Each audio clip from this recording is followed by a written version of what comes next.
Up now to general questions. If anybody has anything, I'm not sure how are we doing on time. Like 15 minutes. Okay. As a new author, I'm still trying to wrap my head around developing my brand. What kind of advice would you have for someone, and what does that look like? You know, other than just what I wear and what my book cover looks like, what other advice would you have for developing your brand? Do you have a book out or no? No. Okay, so you finished the book. I'm currently editing my first novel. Yeah. All right, hoping so to publish that's next important. year. That's an important distinction as to where you are in this process. Okay, so you don't have anything out yet. No. So you can pick what you want at this point.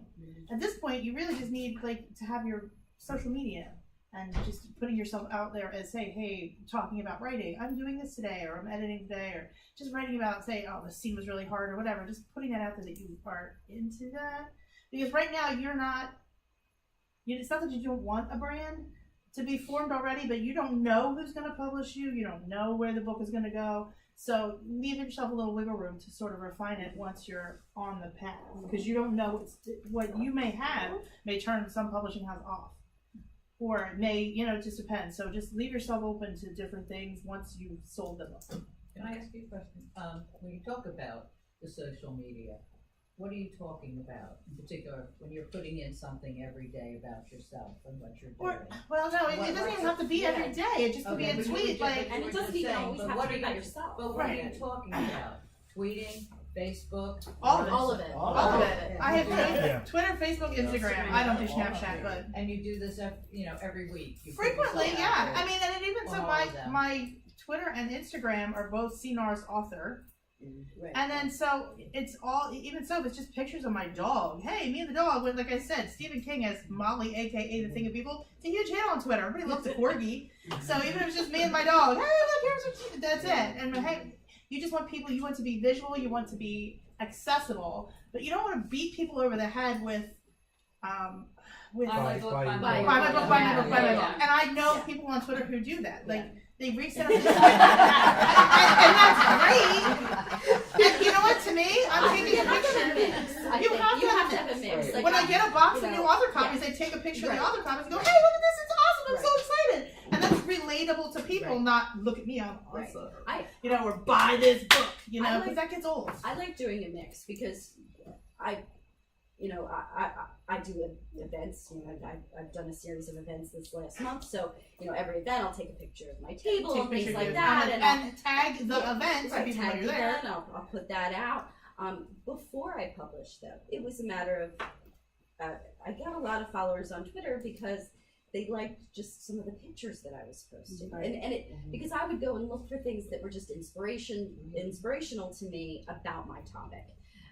And so I would have a lot of people follow me because they're like, there was a theme, there was a feel and a mood that I created just from the pictures that I would post. I used to put a series of tweets about how many rejection letters I got. Absolutely. So you can it's relatable. Right. You mix it up. You mix it up. You do believe me, I at least once a week I'm begging people to buy my book. Actually, hashtag another hashtag game, but on Thursday, they encourage. There's hashtag thirds, and they encourage, if you're a published author, put that out. Post your buy link, and that way people can pick it up. But yeah, mix like it up. Your social media, your Twitters, how you found your publisher. Mm-hmm. Did your branding come before you got an agent or after? Before, because I hadn't had an agent until book 5. That was all small press until then. Tell us about that. Okay, so I published my first book with this microscopic press that was in Pittsburgh, which was then sold to a Canadian press. So it was the first 2 books. And then I had a series, my Library of Athena series. The first 2 books started out with Sam Hain Publishing, which did fabulous. That was like the 5 minutes they were taking all things, and then they went back to romance. And then because they dumped the series because they weren't doing YA anymore. So then I had to find another publisher. So I found another publisher in Texas for the next 2 books on that. And then I had an agent, and it did not end well. And if anybody wants her name so you avoid her later, I'll tell it to you. No. And then I was just going to give up on looking for an agent and not and just say, I had this book that she's had, and it's a great book, and I love this book. And somebody said, hey, well, maybe you want to look at this person, likes all the same thing. We're like the same kind of person. We like a lot of the same things. And so I looked her up and I sent her a letter, and she said, yeah, sure, I'll read that. And then she was like, yeah, sure, I'll represent that. And then my tragedy in publishing here, I still have the agent. I was just talking to her a little while ago about the submission for the next book, but she sold the book in 6 weeks. And to a good international publisher who was going to give me an advance and all the other stuff. And then through a series of events, the publisher got sold and they trashed the imprint. And I never got a dime. Yeah, so it's life. So then we resold it to another publisher who had been interested in it before I got an agent. And it's back there on the back table. It's got a gorgeous cover and everything. That publisher is not getting my next book. We've discussed that, and we're like, nope, they did not meet our expectations, so we're sending it out to someone else. That's the way publishing goes. That's the way it is. So, but one rejection. I'm sorry, baby, go ahead. But at this point, I no longer have to write. I had to write a synopsis and I had to write a blurb. She's gonna put the submission list. She's putting the list together. She's handling everything else. I'm out. I'm writing the next book. That's great. Something I had to do. Actually, I realized I had to do it until after I published the book. But something you could do it in advance is researching local author events. You know.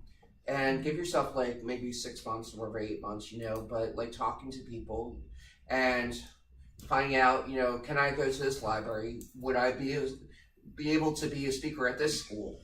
Could I speak to this synagogue or this church, wherever, you know, or could I do a library event? Cherry Hill has like a local authors event. Cherry Hill, Barnes & Noble, I mean, as a local authors event, you know, and they take like information from it. And even if you don't have a physical book, you know, you could just say, look, I'm probably gonna have a book in like 6 months or whatever, you know, and I'd be interested in doing it. And the worst they can say is no, you know. And additionally, like looking for online author communities, you know, to join. One I highly recommend is Authors DB. They have a cover contest and they have a fiction contest every year. You know, and I came in like 15th place for my cover work, but I started getting like these friend requests from other authors. You know, and I have about 500 authors that follow me on DB, Authors DB. What is DB? Database. Oh. Yeah. And you know, to wrap it back around, you know, finding like contests in there, you know, for like, you can't really do that until you actually have the book, you know, but And yeah. if you're writing your book, I mean, and you know the kind of book it is, what you can do when you're doing in your procrastination mode and you're not editing and you want something to do with yourself while you're not writing is to do some research on the kind of authors, of agents that like your book. 9 times out of 10, if you find a book that's like yours, look in the acknowledgments and they're going to thank their agent. Write that name down. And then go and look and make sure, that figure out when they have their open submissions, because not everybody does. Like Hen and Ink, she only has open days like 3 or 4 times a year, or like 1 or 2 times a year, and it's like for 3 or 4 days. And that's it. She's like, okay, everybody can submit now. That's it. We'll see you next year. So that's what I just basically target your list to people who are gonna want to look at stuff like what you write. That's the first. Second thing is follow the submission guidelines to the letter. You are not special. We all think you're special. Your book is special, but no, because please follow. Your submission is not. Your submission is not special. I used to read submissions for an editor or for a publishing house, and I was just like, no, like my book is great. Why is it great? I know nothing about this book. Rejection. Right. Move So on. we're gonna If wrap it up says do not send an attachment, Do not do not send an attachment. Put it in them. Not The that via the nice. email. One other thing, don't That's my send favorite it one. to their regular email address, send it to their company. Oh, yeah. Right, whatever, no, just whatever they tell you to Whatever they send tell it. you, just do it. I'm Do getting it. stuff Just do to it. Just do All right, so now's the fun part That is for us. fine, We get just to do do it. our quick sales pitch for everybody. So I'll start mine. Brian McKinley. My books are in the back table there in the corner. They're 15 each. They're modern vampire thrillers with, you know, sort of a realistic, humorous twist to them.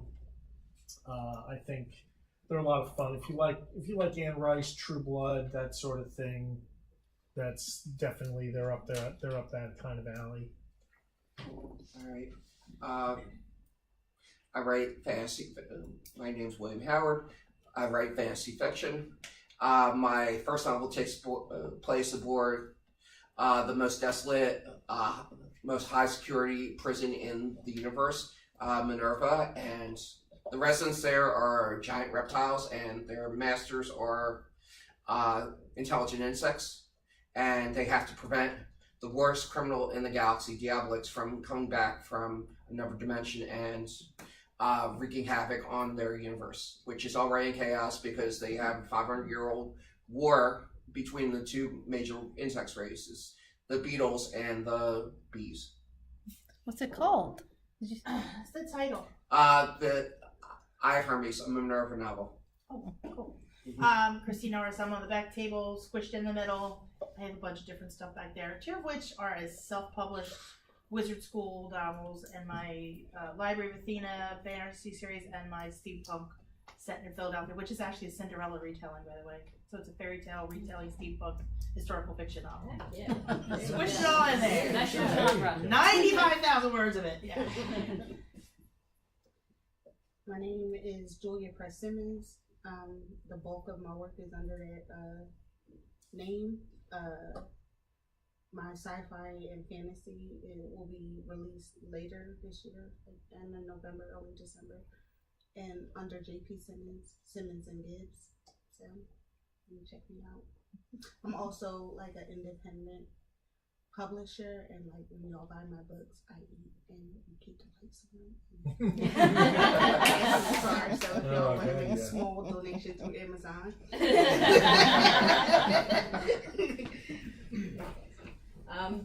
I write under J.L. Brown. My book, Burning of Arbor, was just published in April by a small press called 9 Star Press that focuses on books by LGBTQ characters. It's a modern day witch hunt. So there's a little magic, a little romance, and a little small town politics. It deals with issues of sexuality, sexual assault, religious intolerance, and religious fanaticism. Heady topics, but talk about having a little levity in there. My favorite character in the whole book is this amazing high priestess who's like the Dowager Countess from Downton Abbey. She's pretty saucy. So yeah, lots of fun witchy things in this book, and it's the first in what will be a series of 5 books. I'm working book 2 now. All right, thanks everybody. Thank you.